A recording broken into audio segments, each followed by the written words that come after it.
Welcome to the Union Jews podcast.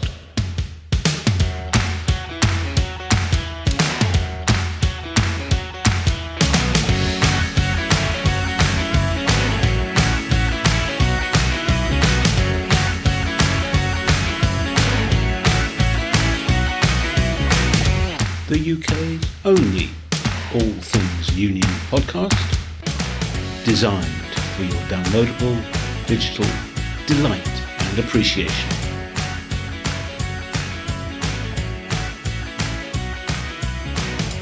In this episode, what makes the British Medical Association tick with their Chief Executive, Tom Grinier. Mel Sims is back with her thought for the week on COP26, and Basit Mahmood has the Radical Roundup.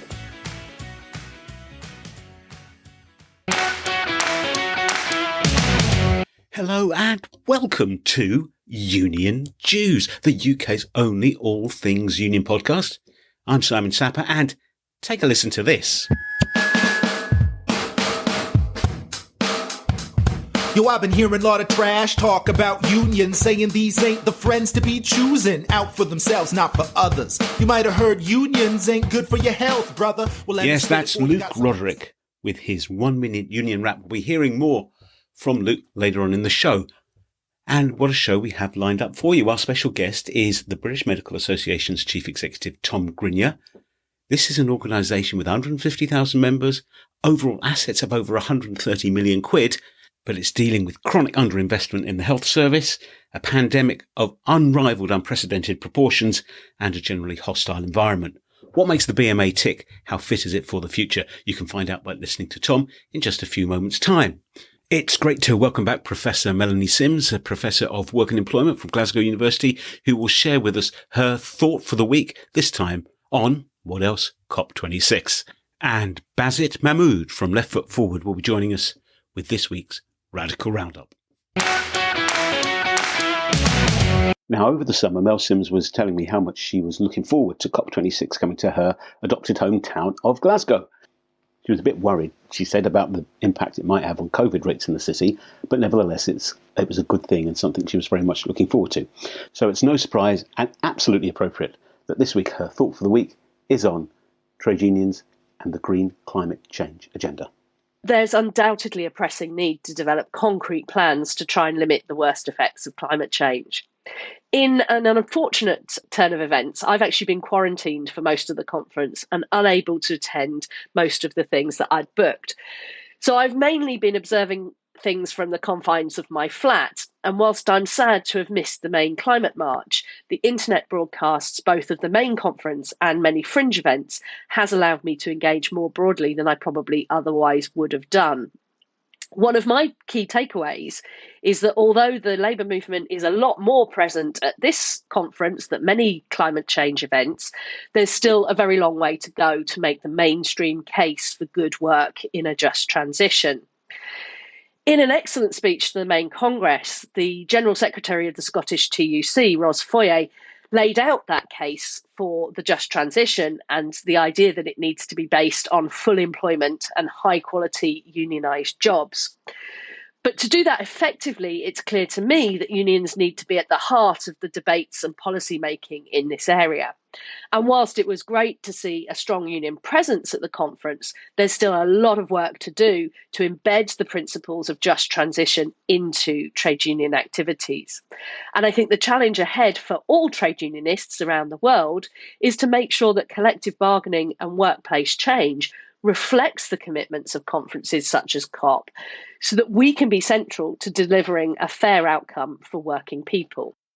Well, many thanks indeed, Mel, and let's hope you are out of isolation and back firing on all cylinders just as soon as possible. Best wishes from all of us here on Union Jews. Now, if you want to listen to that speech that Mel referred to by STUC General Secretary Ros Foyer, you can find a link to that speech in the blog that accompanies this episode of Union Jews. You head over to the makesyouthink.com website.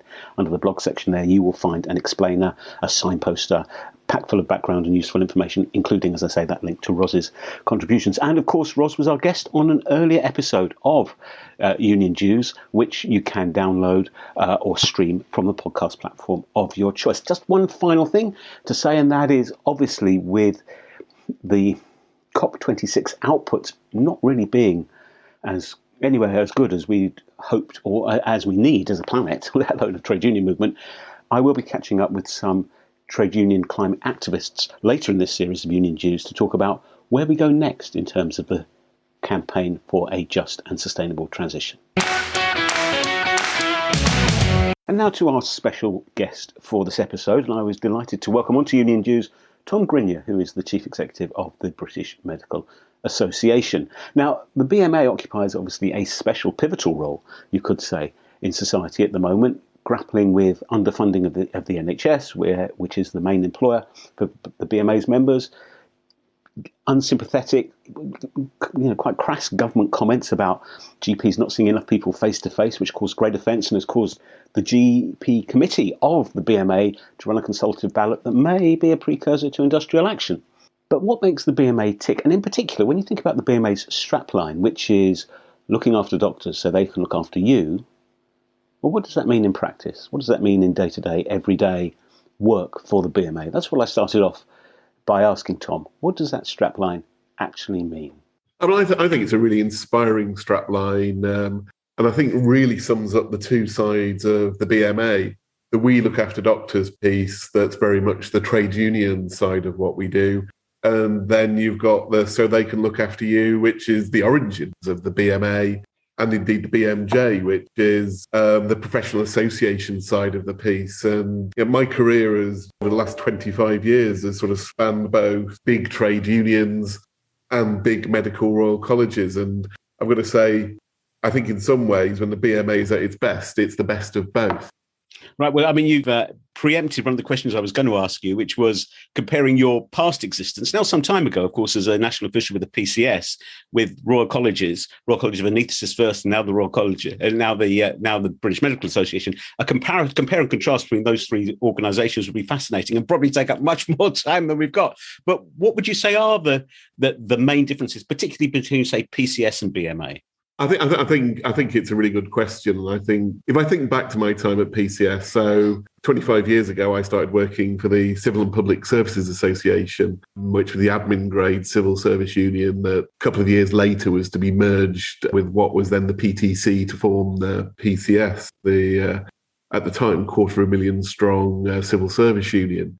And I suppose I really cut my teeth there against the backdrop in 2004 of the Gershon civil service job cuts, which, for those that don't remember, it was 100,000 civil service job cuts that Gordon Brown, the then Chancellor of the Exchequer, announced around about 2004, I think. And we were a union with 250,000 civil service members. I think the civil service at the time was about 500,000 strong in totality. And obviously that was a major disruption to the entire sector. And I was the newly appointed Director of Campaigns and Communications. And I think one of my mantras in whatever job I've been doing before and since is never waste a good crisis. One of the things that we did there was really use that direct threat to the profession as a clarion call to become involved in PCS, and actually drove the membership density from mid-50s to low 70%. And obviously 100,000 civil service job cuts was a major impact. But why am I spending so much time talking about that? The reason is that I think the best campaigns that we ran around the job cuts were, yes, about protecting our members, but MPs, local newspapers weren't necessarily interested in that. What they were interested in was the service piece. The service in terms of what the civil servants were doing in their constituency, whether that was job centres, tax offices, driving examiners, all manner of those day-to-day operations, running the courts, etc., etc. And so when we went out to campaign on that, I feel in some ways we were doing what sits at the heart of the BMA in terms of, yes, we had the trade union piece, but what we also were doing was advocating on behalf of the service users. And that brings me back to the BMA's mission statement of we look after you. In that case, it was the civil servants. In this case, it's doctors. But I think we're at our best when we can also advocate on behalf of people who are using our services. Yes, indeed. And of course, the parallels are very, very trenchant and appropriate, I think, because although Rishi Sunak has not said the government's going to cut funding for X tens of thousands of doctors, nevertheless, the government has just admitted it's not going to hit its target to recruit new GPs. It is a generally hostile environment. The mere fact that the General Practice Committee is considering things that could end up in industrial action shows that there is a real challenge. And at the same time, the environment in which your members work has become increasingly hostile and fraught as well. Well, I think one of the key things that we've done during the COVID pandemic, and I joined the BMA. So I left PCS in 2010, went for a quiet life in health, first at the Royal College of Physicians for 5 years, and then 4 years as Chief Executive of the Royal College of Anaesthetists before then coming to the BMA in July 2019. And I think one of the things that the pandemic has shown has been the importance of getting that balance and the importance of both understanding what our members are saying, but equally important, understanding where patients are coming from. So one of the crucial voices to me throughout the pandemic has been that of our patient liaison group as well, and making sure we have a thriving patient liaison group that I think help keep us grounded within the BMA. And what I would also contrast that with is throughout the pandemic, one of the things that we have done to stay in touch with our own members and the services that they're providing is to survey our members as regularly as possible. So again, we knew at the start of the pandemic that what our members were facing was, yes, there was an absolute shortfall in PPE. And that was a trade union issue, but it was also a patient safety issue. We knew that was real, and we knew it was real from our surveys, and we could almost pinpoint it down to regions and hospitals. We knew that people from ethnic minorities were being impacted more by the virus at the beginning, or one if not the first organisation to really highlight that in the press. And I think through our surveys, through working with our patient committee, again, it's keeping the core trade union of we look after our members married with the so they can look after you piece, because those are the two sides of the BMA that, as I've spoken about, were at our absolute best when they're working in harmony. And indeed, the point you raise about the patient liaison group, I mean, there are a number of unions who are in the service provision business, if you like, but I don't think there are many who have got such a sophisticated and established mechanism for engaging with the consumers of the services their members provide. I mean, I know TSA did a brilliant job on rail privatisation some years ago, but to have a firmly established body must be a huge advantage in terms of making sure the messaging and the stance in policy terms, but also the practical considerations, the PPE case you identified, it makes that particularly effective, I would think. 100%. And one of the things that I'm particularly proud that we managed to deliver during lockdown is a co-created strategy. We started that work on my arrival, and actually one of the last face-to-face meetings we had in March 2020 was a one-day special meeting of BMA's council where we refined, we'd done a whole series of road shows with the staff, both across the country and here in London. We'd done sessions with the patient liaison group, and the chair of the patient liaison group was part of the steering group that was helping pull that strategy together.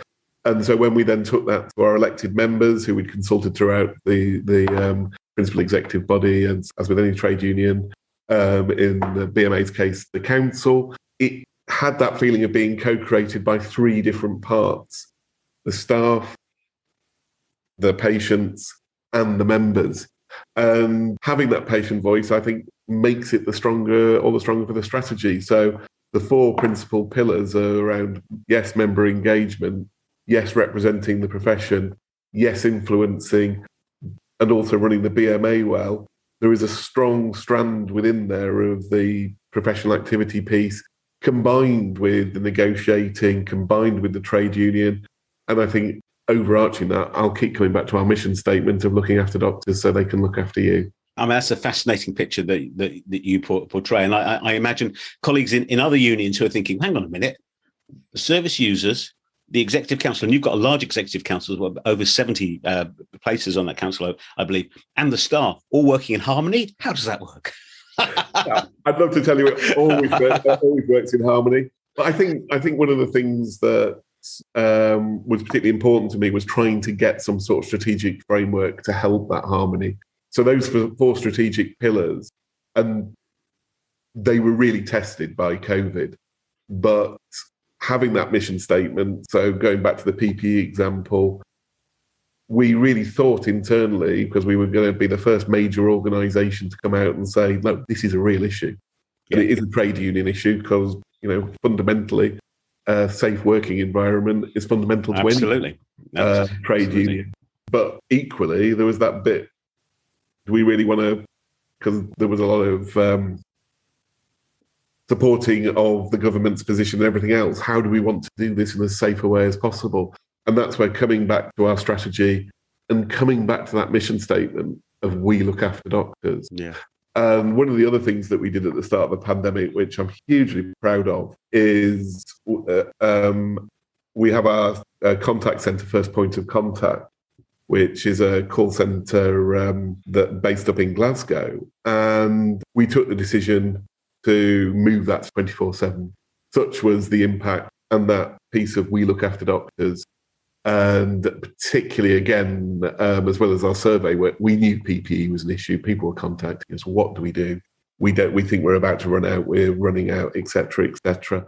And so almost over a weekend, moving that service to 24/7, it was already 7 days a week. And am I going to say that we were getting as many calls at 3 o'clock in the morning as we were getting at 3 o'clock in the afternoon? No, of course we weren't. But I think just that safety net that we were able to provide in the teeth of something the likes that the health system had never seen before was something I was really proud we were able to get off the ground as quickly as we did. Yeah, but I mean, you might not get many calls at 3 o'clock in the morning, but I bet that the ones you get are probably weightier than many of the ones you get 9 to 5. That's 100%. People aren't ringing you at 3 in the morning because they want to update their membership address or they hadn't received a ballot paper or that sort of thing. People are ringing you at 3 in the morning because there's an issue. And so to me, it was about what could we do to give that safety net. It was just the right thing to do. Yeah. I mean, the strategic planning process it seems to me to be fairly well embedded in BMA. And I think you've got a strategic plan at the moment that runs from 2020 to 25. Was the preparation for the establishment of those 4 strategic goals, was that done on this kind of collaborative basis as well? We started with an absolutely blank sheet of paper. We looked at what our activity plans were. We looked at what we were doing, and it coalesced almost, if you like. And if I can, just talk a little bit more detail about each of the 4. Please do. It started with the member. So that first pillar of member engagement. It then built out to where they work, how they work. So that's the representative piece. And then it built out to society, which is influencing on behalf of BMA. And I think one of the things that's absolutely the ethos of what I've tried to do at the BMA in my time here is one of the things I inherited was a Sean Nagpal, chair of council, had instigated a number of reviews. And one of those reviews was our membership services review. And to me, one of the cause of that, carrying calls within that membership services review was joining up what's happening to our members on the ground with what's happening at national negotiations and vice versa. And where we can, trying to sort out problems upstream for the benefit of all members, but then equally then looking after the individual member when something goes wrong as well. And one of the things that we've done now is restructure the BMA to deliver that strategy. So we brought in a new post of Deputy Chief Executive that is now responsible for the member support area. So that's everything from our largest single department, which is member relations, which looks after members on the ground up and down the 4 nations, right the way through to our national negotiations team and our legal team. And the idea being that there's a much easier flow of information. So we become aware of issues on the ground and can feed them into national and local negotiations and vice versa. all backed up with high quality legal support. The key to that, of course, is to make sure there are no broken links in the chain. So that the member at their place of work will have a local rep, the local rep will have a regional rep, the regional rep may have a national territorial rep, and that will feed up to the national negotiations. What additional support has the BMA been able to provide for reps who are all, facility time as a concept presumably doesn't exist in this environment. And so how has the BMA been able to support its reps during the pandemic particularly? So one of the posts that I identified that I thought we needed within our comms department was something there that's to support the activists. And so we've now got a defined post within our comms department, a brand new role, actually there, sending out information, joining that up, making that two-way flow of information work. I think other areas we've been able to do that was relaunching the website. We were on an epic relaunch of the BMA's website, and then COVID happened. And we kept the existing website and thought, let's throw the beta website out there, because it was far more what we wanted. It was geared up in a way that was far easier to find information specifically around COVID. And then the third area I would also say is putting our shoulders to the wheel in terms of our negotiations. And one of the things that I instigated at the start of when it really did appear that things were going to get way more difficult than, say, perhaps around swine flu, bird flu, and some of the other health scares that we've had, was late February, early March 2020, was to bring together really core participants from across the whole of the BMA. And I didn't realise when I set up a half-hour meeting every Monday, Wednesday and Friday for half an hour initially, that, 20 months on, we're still having them. Thankfully, no longer 3 days a week, but we had our meeting this morning for an hour, really bringing together senior elected leaders. So that's the chief officers, that's chairs of the major branches of practice, with key staff across the whole range of professional issues and negotiations and the on-the-ground member support. And if I look at this morning's phone call, we were discussing 20 months in some absolutely crunch, both trade union and professional activities issues. So this morning we were discussing mandatory vaccination and how we would support our members who didn't wish to take up mandatory vaccinations, what options of redeployment and other options are available.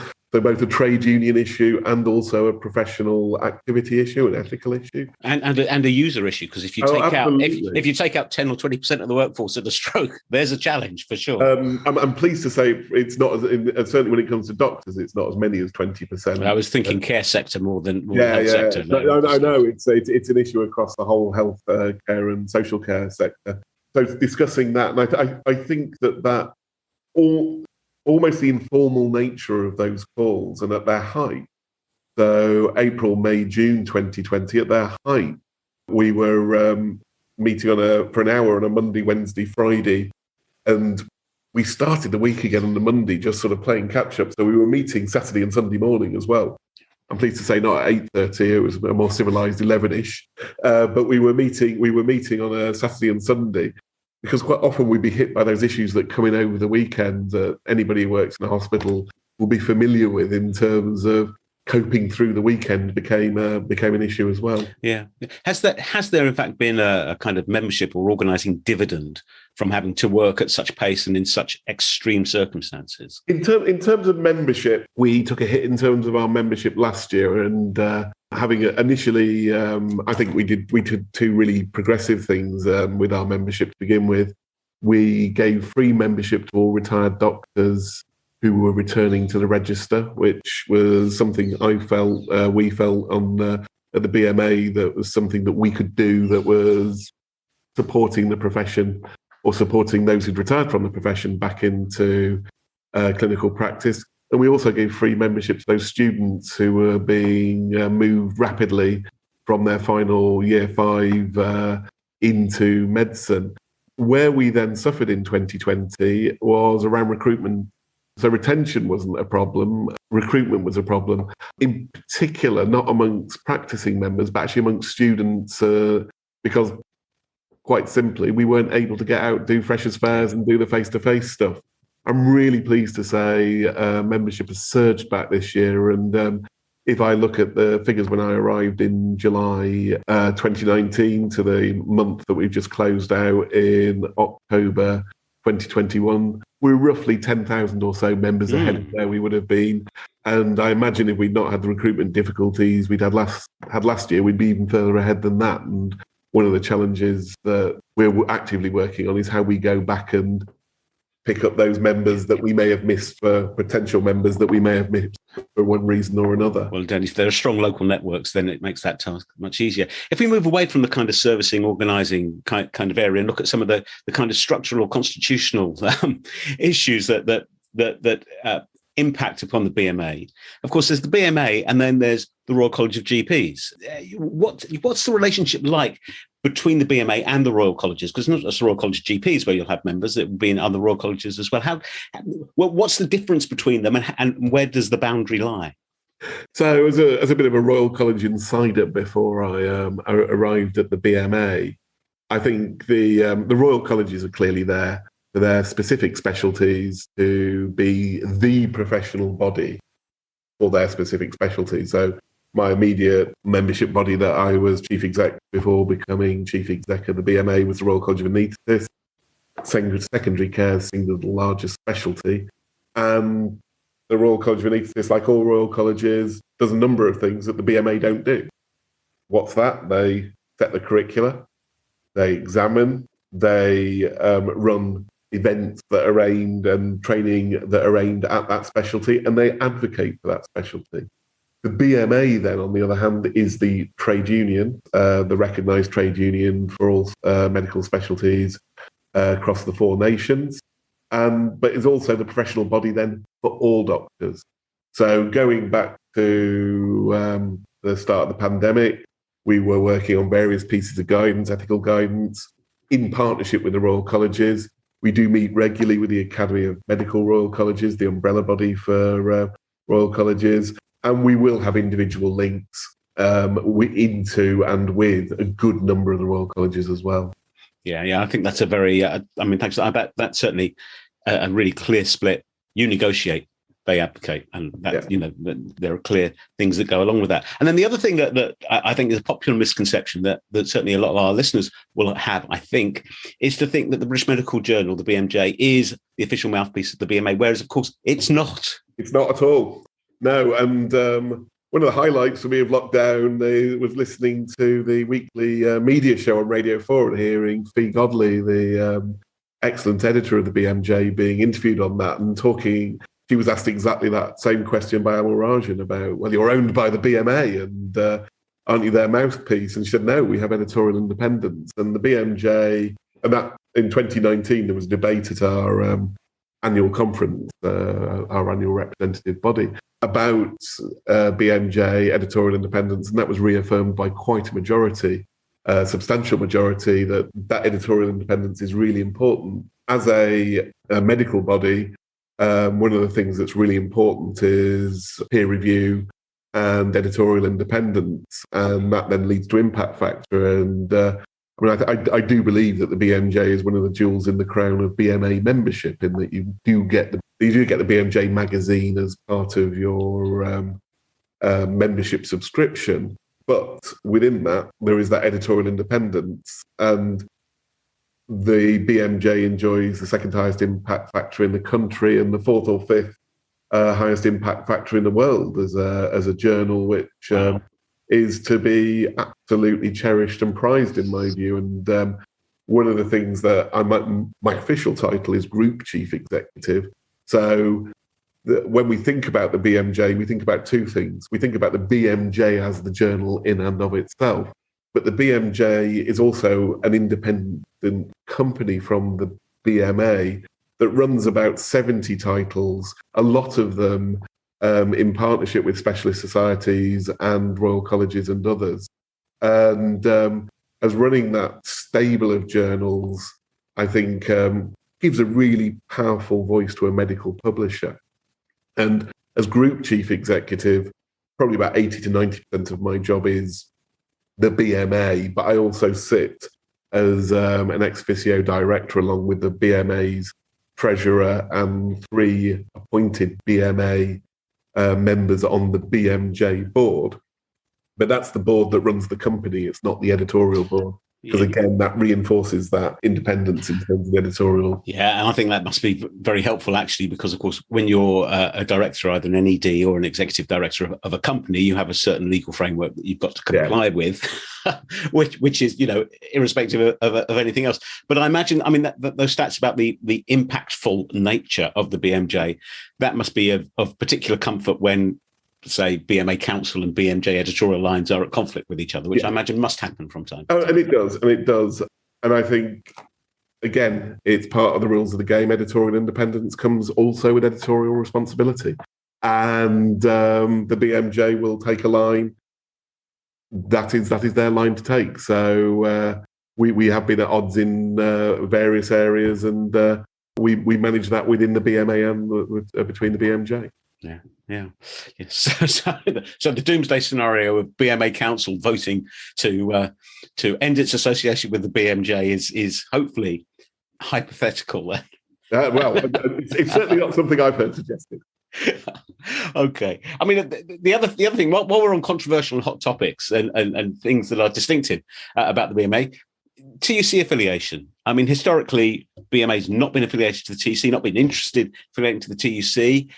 Do you sense that the mood is perhaps changing there, and if not, what are the arguments against it? I just think at the moment it's something that's historically been the case. There's other large unions. I think the RCN is probably the largest union that I don't believe is affiliated to the TUC. It's you two are the biggest by a long way. And I think to me it speaks historically of the professional association nature, where the BMA and the RCN originated from. It's a question I had when I arrived, with my background both on both sides of the fence, if you like, as we discussed civil service, trade unionism and Royal College. Be honest, over the last couple of years, we've had plenty of other things to discuss as to whether we're affiliated to the TUC or not. That said, we do work with other unions in what we term in the health and the agenda for change unions. We work with Unison. We also work with the RCN closely on a number of different topics. And we'll work at times with the TUC as well on various campaigns. So I wouldn't want anybody to think we're against the TUC or, we're setting ourselves up in some other way. As I say, I think ourselves and the RCN, with our shared history coming as professional bodies as well, I think that's why we've ended up where we've ended up. But it's not something that's a clarion call or anything like that at the moment. To say that there have been other things to pay attention to is kind of a bit of an understatement. I think that's probably fair. Tom, it's been a great discussion. Very, full of really, really interesting, thought-provoking insights. One last thing, if I may, and that is on your biography on the BMA website. It's only about 150 words, but some of them are taken up by the statement, "Tom is a member of the GMB." Right, which I think is a very powerful thing for a chief executive to say. But nevertheless, when you have that kind of vertical organising structure whereby you're a member of the GMB and the receptionist at the BMA's head office will also probably be a member of the GMB, hopefully they will be. Has that been a particular problem, or has it actually been a strength, do you think? Or probably a bit of both in equal measure, I guess. Yeah, I was a member of the GMB when I was at PCS as well, and the GMB is the staff recognised union. We also recognise the NUJ as well. I think it's very difficult to be in a role like this and not practice what you preach. If we're out there recruiting members saying, join your union, I think it'd be very odd if I wasn't then a member of the union that they recognise union where I'm employed. Tom, thank you very much, and best of luck to you in the BMA going forward. Thanks so much, Simon. I've enjoyed that. Well, I do hope that you enjoyed that. I thought that was a really meaty discussion. Lots of issues to get our teeth into there. One thing, obviously, that we didn't talk about was the decision by the BMA's General Practitioner Committee to run a consultative ballot of their members, which is a precursor to possible industrial action. And that was triggered by really kind of crass, insensitive and inaccurate statements by government ministers about GPs workload and the percentage of patients that they saw face-to-face as opposed to had telephone or video consultations with, and using that as a kind of indicator of productivity or efficiency. And then quickly followed by an election pledge by the government, not being about increasing GP numbers, not being met, being defaulted on. So lots of unhappiness and lots of concern. But the policy stuff that the BMA does is under the remit of their council, their representative body, sort of the equivalent of the NEC, and the chair of council, who's a really good guy called Chand Nagpal. Really interesting guy, would be the spokesperson on those sort of policy issues. But of course, that raises all sorts of interesting questions in my mind about, member-led unions, officer-led unions. I've worked for both in my time, and there's certain things that accompany each model that would make the subject of a whole nother podcast, I think, probably. Then, of course, there's some of the other issues that we dealt with as well, such as service users, in the way in which the people who use the services of BMA members, i.e. patients, are embedded into their strategic planning process, I think is really interesting. Now, I know unions have embraced and taken on board service users, the people who use the services their members provide, forever and a day. I mean, the TSSA, for example, and the other rail unions are masterful at doing this, I think. The teaching unions, their members will sit down side by side with parents in school governing bodies, for example. But I've never seen such a sort of structural commitment and a way of building in service users as I did with the BMA. But if you've seen a good example of this, if you think something that you're involved in is the gold standard on this, please do let us know.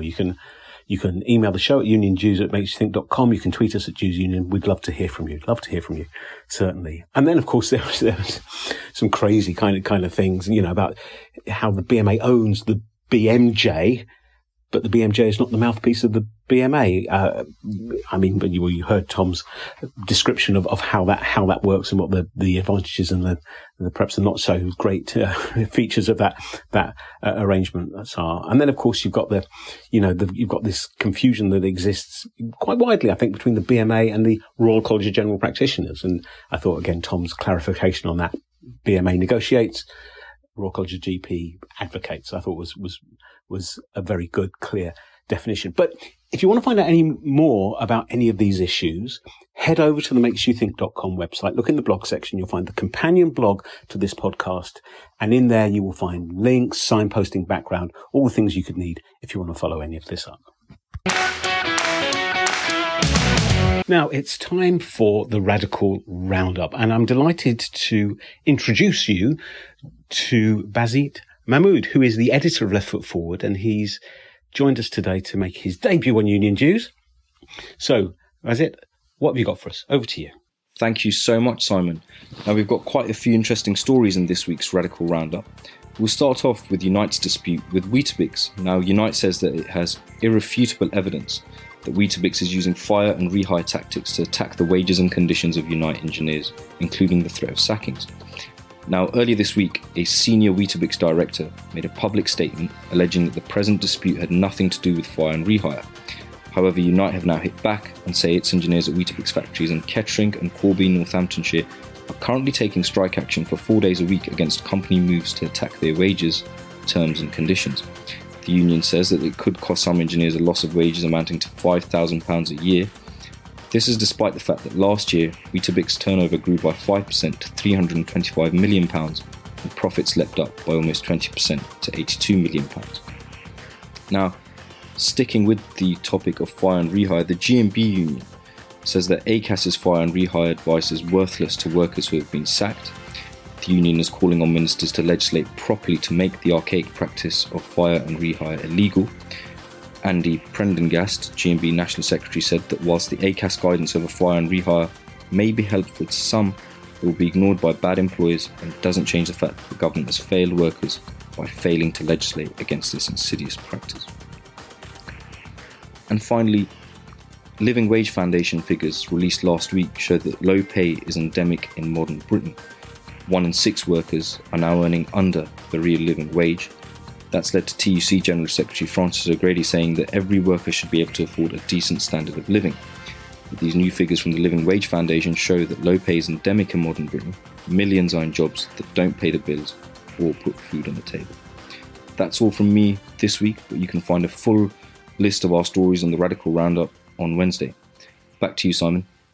Thank you very much indeed, Bazet. I suspect we won't find many, if any, of those stories in the mainstream media over the coming days. And the Living Wage Foundation, by the way, the Living Wage Foundation's assessment of what you need to be paid to really be able to put food on the table and keep a roof over your head and all the rest of it is set at £11.05 for London and £9.90 for the rest of the country at the present time. And that contrasts with the official national minimum wage and national living wage. National living wage is going to go up from £8.91 to £9.50 in April. And that £9.50 an hour rate is payable if you are aged 23 or over.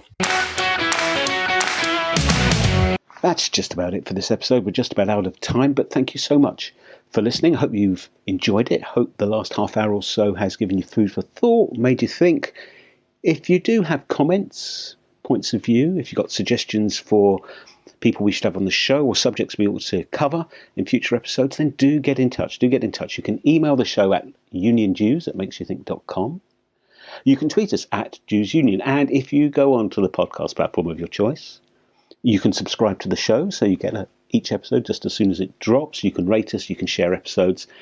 And can I just say a cheeky but hopeful thank you in grateful anticipation of all those 5-star ratings that are about to come our way. Now, Union Jews is part of the Labour Radio Podcast Network. The Labour Radio Podcast Network is a collection of around 150 trade union and labour radio shows and podcasts and so on. And you can access them through the portal, which is at labourradionetwork.org. And it was the people at the Labour Radio Podcast Network who sourced the Luke Roderick track that we're about to be played out to in just a few moments' time. So it just leaves me to say thank you. Thank you to Bazet. Thank you to Mel. Thank you to Tom. Thank you above all to you for choosing to spend some of your valuable time in our company. We've really enjoyed having you along. So until next time on Union Jews, stay safe, stay well, be kind. And I'll see you next time on the Union Jews podcast. Bye for now.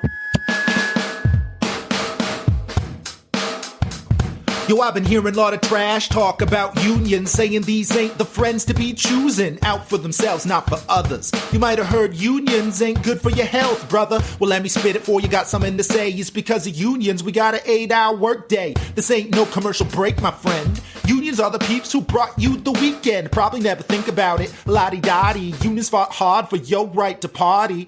They're out there to ease your tension with decent wages, healthcare, and pensions. Now it's like unions blamed for bad weather. But tell me what's wrong with solidarity forever. I want to shout it on high, get it off my chest. The story here is fighting for those who have less.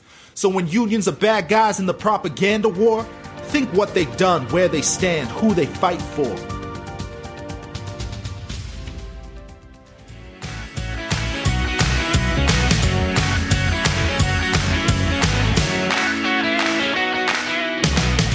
The Union Jews podcast is presented by me, Simon Sapper. It is a Makes You Think production.